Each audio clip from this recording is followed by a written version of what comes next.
다음날 0시 효력 시작도 다음날 0시 다음날 옆 가게가 조용해야 된다. 옆 가게에서 아무 소리도 안 들려야 된다. 그럴 가능성은 없잖아요. 기본을 탄탄히 다지시고 그다음에 용어에 빨리 익숙해지시면 문제 푸시는데 큰 어려움은 없겠습니다. 자, 계속해서 보시죠. 자, 이제 327쪽에 3-2번 그러니까 주택 공급 기준입니다. 환권, 종전 토지 건축물 대신에 새 토지 건축물 이제 기본 흐름도 있습니다만 그중에 이제 가장 중요한 게 몇 채를 받냐라고 하는 거죠. 먼저 3-2번에 다섯째 줄 괄호요. 한 사람이 공익사업이죠. 그리고 정비법은 재개발과 도시환경 그것에 맞춰져 있습니다. 모든 표현들이. 그래서요. 다섯째 줄 괄호 한 사람이 10채 갖고 있어도 한 채를 주는 거고 또 다른 경우에요. 10사람이 한 채를 공유하고 있어도 한 채를 주는 거죠. 한 채를 준다고요. 그 내용입니다. 3-2번 문장이요. 1세대 1인이 하나 이상 주택 토지를 소유한 경우 한 1주택을 공급한다. 같은 세에 속하지 않는 2인 이상 480명이 1주택 1토지를 공유한 경우 1주택만 공급한다 라고 하는 거죠. 그 다음에 그 아래 옆으로 5칸 표 아까 보셨죠. 다시 한번 짚죠. 첫 번째 칸이요. 주거환경 개선 재개발 도시환경은 한 채 주는 게 원칙. 지금 한 집 지으면 한 채 더 지을 수 있고. 네 번째 칸이요. 재건축 우리나라 대부분 재건축 10채 갖고 있으면 10채. 세 번째 칸이요. 과밀 억제 권역 재건축 3채까지 주고. 두 번째 칸이요. 과밀 억제 권역인데도 투기과일지구 투기과일지구이면 한 채 준다. 투기 잡기 위해서요. 다음에 지금 한 집 한 채 더 얹어줄 수 있다. 다섯 번째 칸 가로주택은 3채까지 가져갈 수 있다는 겁니다. 3-3번이요. 주택 공급 기준 동그라미 1번은 조례로 정한다는 거니까 내용에서 빠지게 되고요. 빼고요. 동그라미 2번 다음 토지 등 소유자에게는 소유한 주택수만큼 공급할 수 있다. 10채 갖고 있으면 10채를 받을 수가 있다고요. 1번 국가 지방 주택공사 등 공적 주체는 공적 활동해야 되니까 10채 가져가야죠. 2번 근로자 숙소 기숙사 용도 주택 소유. 대한민국 경제발전 공장 사무실에서 땀 흘려 일하시는 분 그 집이 있어야 계속 일을 하시겠죠. 10채입니다. 3번 과밀 억제 권역이 아닌 재건축. 과밀 억제 권역이요. 서울 위로 의정부 아래로 수원 성남입니다. 우리나라 땅의 10%도 안 된다고요. 그 땅이 아닌 즉 대한민국 90%에서는 10채 갖고 있으면 10채입니다. 동그라미 3번 관리총계 항목 사업시행인가 고시가 있는 날을 기준으로 한 종전 토지 건축물의 가격 종전주택 주거 전용 면적의 범위에서 2주택을 공급할 수 있고 이 중 1주택은 주거 전용 면적 60 이하로 한다. 단 60 이하로 공급받은 1주택은 소유권 이전 고시일 다음 날부터 3년이 지나기 전에는 전매하거나 전매를 알선할 수 없다. 큰 집 주고 작은 집 한 채 더 준다고요. 재개발 재건축 소형주택을 그걸 권장하기 위해서 용적률도 꼭대기까지 풀어주고 그렇게 하면은 한 채 더 받아가게 해주겠다는 거죠. 그러면은 큰 집 원래 받는 건 자기들이 살 거고 작은 집을 시장에다 바로 내놓으면 또 공급되고 이런 투기 상황이 벌어질 수가 있는 거죠. 그렇기 때문에 요 작은 집은 새로만 내놔라. 팔 수 없다는 거죠. 팔 수 없다는 건 자기들이 두 집 살든지 애기들 분가해서요. 또 아니면은 새로 내놓겠죠. 임대주택으로 내놓게 됩니다. 요즘 전세, 월세, 임대주택 아주 어렵게 돼 있잖아요. 상황이요. 그러니까 임대 물량을 공급하겠다라고 하는 취지이죠. 전매란 모든 행위를 포함하되 상속은 제외한다. 상속은 당연히 전매가 아니죠. 동그라미 4번 과밀 억제 권역에서 투기과일지구에 위치하지 않은 재건축 경우에는 3주택 이하로 안정하여 공급할 수 있다. 그러면 과밀 억제 권역에 투기과일지구는 써져 있지 않잖아요. 그건 그냥 원칙 그대로 가서 한 채를 받게 되는 거죠. 동그라미 5번 가로주택 정비사업 경우에는 3주택 이하로 안정한다고 되어 있습니다. 역시 아래요. 비교표 개발법 환지의 입체 환지 공급 기준이나 정비법의 주택 공급 기준이나 똑같습니다. 다음 보시죠. 329쪽에 4번 관리처분계 인가 절차가 있습니다. 표의 마지막 칸이요. 다 시장군수이죠. 시장군수가 확정 발표하고 세 번째 칸이요. 중요한 게 당연히 주민의견 청취 공람 절차 거칩니다. 표의 두째 줄이요. 조합은 총회 거쳐야 되죠. 과반동의 또 정비사업비 10% 이상 증액이면 3분의 2 동의요. 4-1번 동그라미 1번 두째 줄이요. 사업시행자는 분양신청기간이 종료된 때에는 분양신청 현황을 기초로 관리처분 계획을 수립해서 조합총회를 열어 조합은 과반 동의를 받고 공람 절차를 거친 후 관리처분계획 인가를 신청해서 시장군수에게 관리처분계획 인가를 받아야 된다. 그러니까 동그라미 2번. 그러니까 조합은 관리처분계획 출입 변경을 위한 총회 개최일부터 1개월 전에 기역, 니은, 디귿에 대한 사항을 문서로 통지해야 된다. 아까 조합 운영에서 총회 때는 7일 전 통지인데 총회 개최 7일 전까지요. 개최 7일 전까지. 근데 여기는 관리처분계획 총회는 중요한 거니까 1월 전에는 통지하라. 그러니까 다음 쪽에요. 그러니까 동그라미 3번 공람 절차 거치게 되고요. 4-2번 동그라미 1번 30일 내 인가 여부 결정해서 통보한다고 되어 있습니다. 됐습니다. 그다음에 다음 쪽에 4-3번에 그러니까 인가 관리 사업 시행 계획서 인가 시기, 그다음에 관리처분계획 인가 시기 조정이 있었죠. 앞에 있었던 내용 그대로입니다. 자, 이렇게 관리처분계획이 확정됐습니다. 그러면은 이제 그 마지막 마무리를 하고 사업에 들어가야죠. 그러니까 관리처분계획 인가 고시의 효과요. 관리처분계획 인가가 있고 나면 사업에 들어갑니다. 사업은 철거로 가는 게 대부분이죠. 사람 살고 있으면 안 되죠. 그러니까 굵은 1번 끝에 괄호 나가라. 굵은 2번 끝에 괄호 나가라. 다음 쪽 끝에 그러니까 굵은 3번 끝에 괄호 나가라입니다. 나가라 나가라 나가라 세 번 있죠. 그러니까 굵은 1번 관리처분계획 인가고시가 있으면 종전토지건축물 소유자 등등등 권리자는 소유권 이전고시가 있는 날까지 종전토지건축물에 대해서 사용하거나 수익할 수 없다. 사용수익 정지 세 글자 뭐예요? 나가라 인 거죠. 그러니까 그러니까 단 사업시행자 동의를 받거나 법 규정에 따른 괄호 넘어가세요. 손실보상이 완료되지 않은 권리자의 경우에는 그렇지 않다. 좀 더 씁시다. 동의 받았으면 또 돈 못 받았으면 못 나가는 거죠. 굵은 2번 동그라미 1번 시행자는 관리처분계획 인가를 받은 후 기존 건축물을 철거해야 된다. 당연한 거고요. 그 전에 철거하면 안 된다고요. 영화 조폭 영화들 보면 먼저 철거하느라고 난리들이 아닌데요. 그러니까 관리처분계획 인가가 있어야 철거한다. 법 규정은 그렇게 되어 있습니다. 동그라미 2번 사업시행자는 다음 경우에는 관리처분계획 인가 전이라도 기존 건축물 소유자의 동의, 시장군수의 허가를 받아 해당 건축물을 철거할 수 있다. 사람을 쫓아내는 게 아닌 그런 간단한 문제일 때요. 다음 쪽에 1번 그러니까 둘째 줄 안전사고 우려가 있거나 2번 우범지대와 우려가 있을 때는 철거할 수 있다. 다음에 굵은 3번 최단기간 보호규정 적용하지 않는다는 거죠. 집주인도 철거가 쭉 나오는 판입니다. 나가라. 그런데 대학 요건 갖춘 임차권 주택임대차 보호법이요. 2년 어느 사람 6개월 된 사람이 있습니다. 니네들 싹 찌들려. 나 2년 다 채워야 돼요. 그거 안 되죠. 그 사람도 나와야 된다고요. 자, 여기까지가 있습니다. 자, 여기까지 해서 계획 3개까지가 확정된 거죠. 아무튼 내용은 계속 갑니다만 계속 염두에 두시고요. 놓치지 마시자고요. 6가지 정비사업 특성에서 2문제, 조합에서 2문제, 4문제, 6문제 중에 4문제가 특정되어 있습니다. 그건 놓치지 마시고 다음 이제 뒤에 후속 절차들로 가게 됩니다. 정비사업을 하게 됩니다. 그러니까 5장 정비사업 사업 시행과 권리 이전 1절 정비사업 시행시 조치 2절 권리 이전이 있습니다. 제1절 정비사업 시행시 조치 먼저 그 표를 보시죠. 3칸 가운데 칸에 6가지 정비사업이 있습니다. 그 중에 첫 번째 칸이요. 그 가로주택 정비사업은 소규모 사업이죠. 그건 철거하는 동안 20집 어디 동네 사우나 가도 되고요. 친척집에 해도 크게 지장 없어요.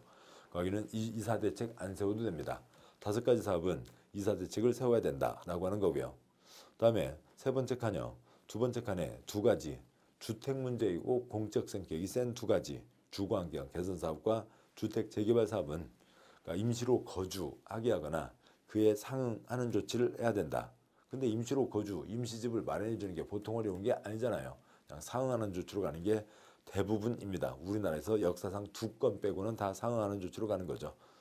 근데 임시 거주를 해서 남의 땅을 쓸 때 국가 지방 땅을 쓸 때는 공짜로 쓸 수 있고 공단체 개인 땅 쓸 때는 돈 내고 써야 된다라고 하는 겁니다.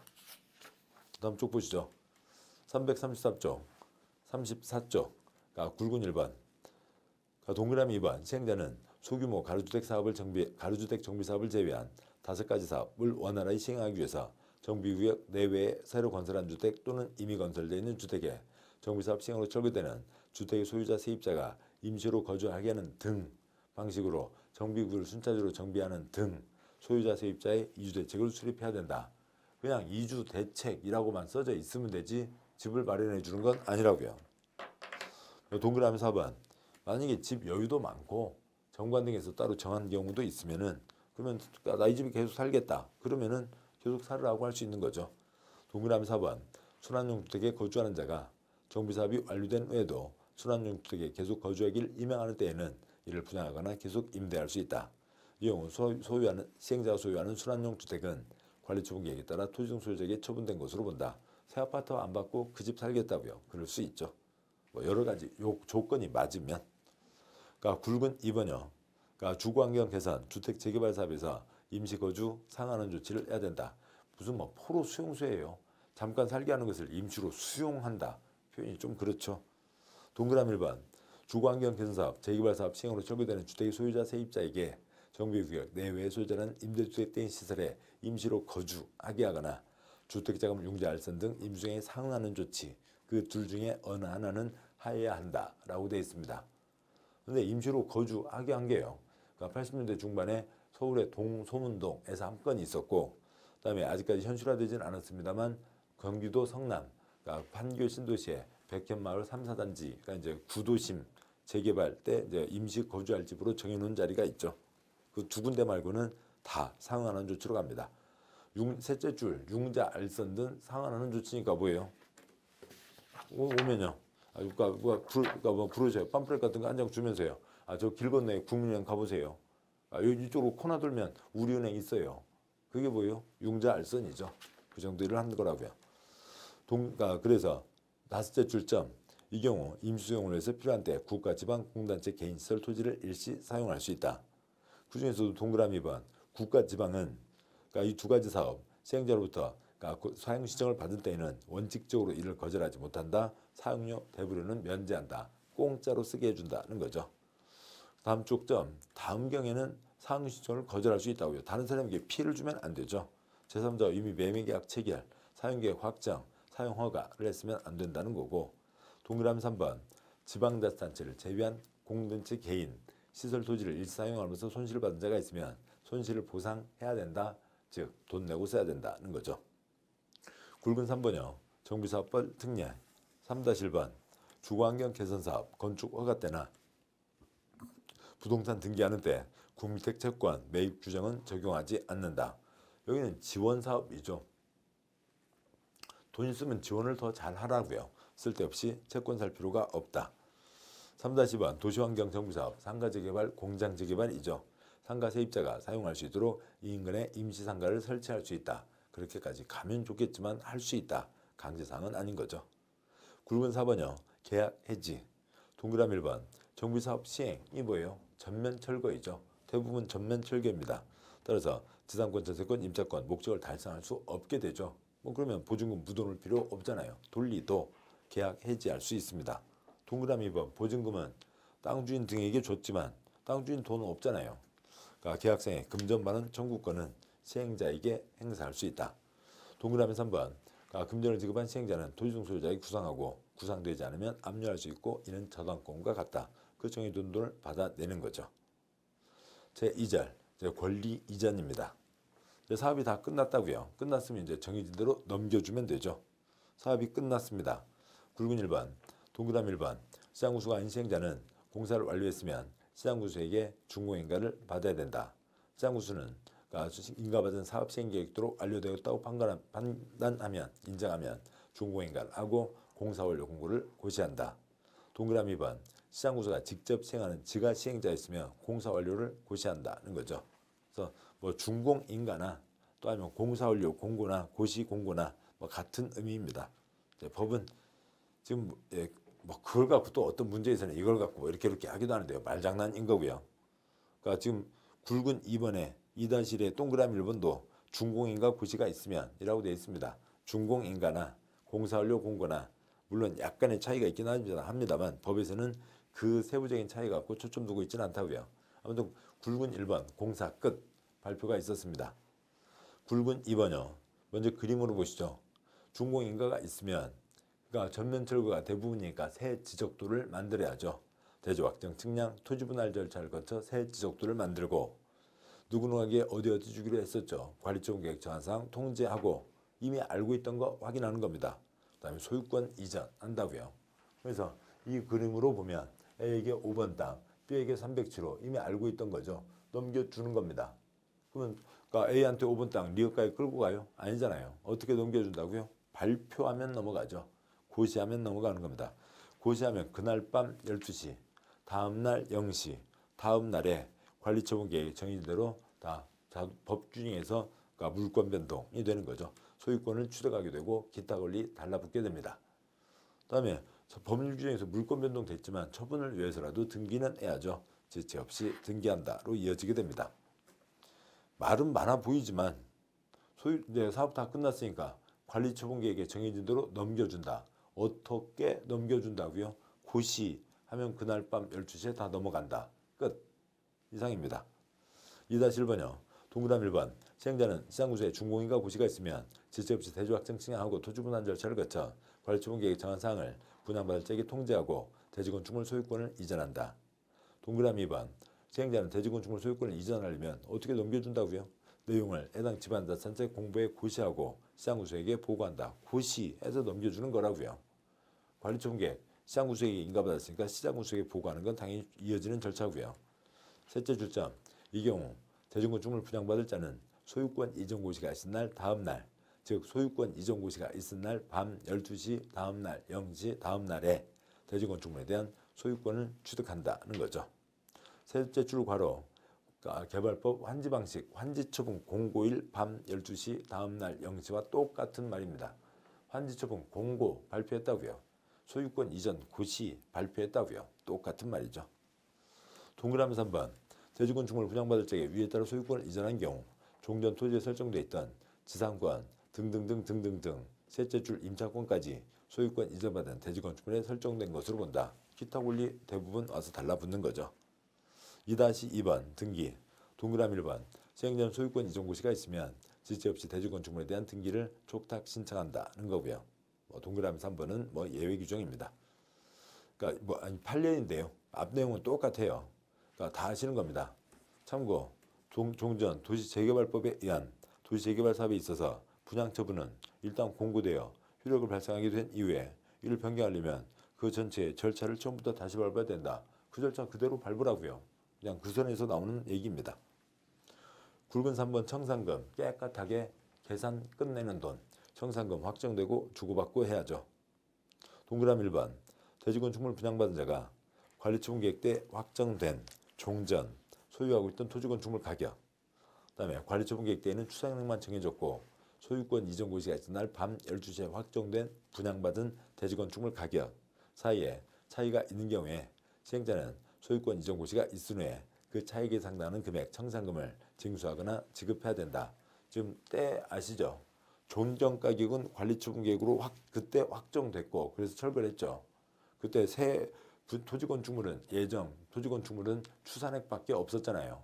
사업이 끝나서 이제 다 정산이 되고 밤 12시 그러니까 그때 새 토지건축물 가격이 확정된 거죠. 그 차익이 청산금이라고요. 동그라미 번 단 정관 등에서 그러니까 분할징수, 분할지급에 대해서 정하고 있거나 총회 의결을 거쳐 따로 정한 경우에는 관리처분계획 인가 후부터 소유권 이전 고시일까지 일정 기간별로 분할징수하거나 분할지급할 수 있다. 그 가격 차이가 예를 들어서 1억이라고 치자고요. 그거를 이제 확정되고 나서 1억 내세요. 1억 한꺼번에 마련하는 게 쉽지 않죠. 그래서 여기서부터 해서요. 그러니까 끊어. 예를 들면 2천만 원, 2천만 원 세 번 내고 그 다음에 4천만 원 내면 부담이 좀 덜하겠죠. 그런 것 정할 수 있다는 겁니다. 동그라미 3번 유정을 정할 때 종전, 소유하고 있던 토지건축물 가격, 분양받은 대지건축물 가격은 토지건축물의 규모, 위치, 용도, 이용 상황, 정비사업비 등을 참작해서 평가한다. 가격 평가하는 거야. 이것저것 다 판단해야죠. 됐습니다. 3-2번 그러니까 동그라미 1번 그러니까 징수는 행정청에서만 하는 거죠. 그러니까 그 셋째 줄이요. 징수는 시장구수는 동그라미 1번 첫째 줄이요. 시장구수는 징수할 수 있고 동그라미 2번 시장구수가 아닌 시행자는 징수를 부탁하는 거지. 지가 징수할 수 없고요. 그러면 시장구수는 대신 걷어주고 수수료 4% 띈다는 거죠. 동그라미 4번 청산금 지급받을 권리, 징수할 권리는 소유권 이전 고시일 다음날 그 밤 12시부터 5년간 행사하지 않으면 소멸한다. 개발법 청산권과 같은 거죠. 행정법 채권 소멸시효 5년입니다. 4번 저당권 물상 대위형. 그러니까 그 정비사업 시행하는 지역 안에 토지건축물의 저당권 설정한 권리자는 저당권이 설정된 토지건축물 소유자가 지급받을 청산금에 대해서 청산금 지급하기 전에 압류조사를 거쳐 저당권을 행사할 수 있다.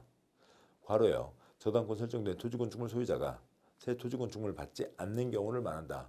새 토지건축물을 받으면 저당권 따라 넘어가죠. 한쪽 앞에요. 337쪽 위에서 동그라미 3번. 그러니까 대지건축물 분양받을 적에 소유권 이전한 경우, 그러니까 종전 토지건축물에 설정돼 있던 지상권, 전세권, 저당권 등은 셋째 줄 끝에 자동방으로 소유권 이전받은 대지건축물에 설정된 것으로 본다. 넘어가는 거죠. 근데 여기는 338쪽 아래 굵은 4번은 새 토지건축물 안 받는 경우에 그러면은 이 사람 청산금 받고 떠나게 되니까 그 전에 잡으라고요. 5번, 6번 정비구역 내 부동산 거래는 뭐 여기서가 아니라 뭐 중개법에서 아시겠죠. 뭐 그런 수준의 내용을 설명한다라고 하는 겁니다. 됐습니다. 여기까지 사업이 다 마무리됐고요. 그다음에 뭐 6장에 기타 사항 있는데 뭐 기타 사항 한두 가지를 보도록 하시죠.